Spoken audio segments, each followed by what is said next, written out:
Dream mo bang maka 1 million commission sa real estate? Ako rin. Pero guess what? Kaya mo yung maabot basta alam mo ang tamang diskarte. Stay tuned dahil ituturo ko sa iyo kung paano maabot ang unang 1 million commission mo. Simulan natin sa mindset. Unang step, baguhin ang mindset.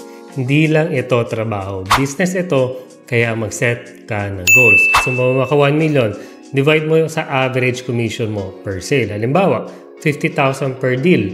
Kailangan mo ng 20 deals sa isang taon para makakuha ng 1 million. Ang tanong, paano mo sila makaklose?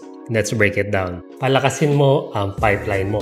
Leads, leads, leads. Hindi pwedeng paisi-isi lang. Ito ang tatlong diskarte na subok na. So number 1, social media. Mag-post ka ng valuable content, property tours, client testimonial, at educational tips. Number 2, networking.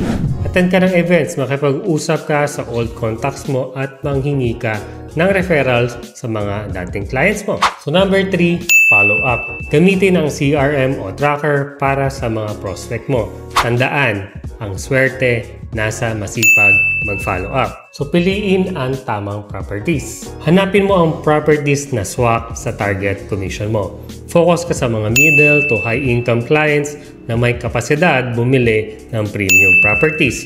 Pero huwag mo rin kalimutan ang volume.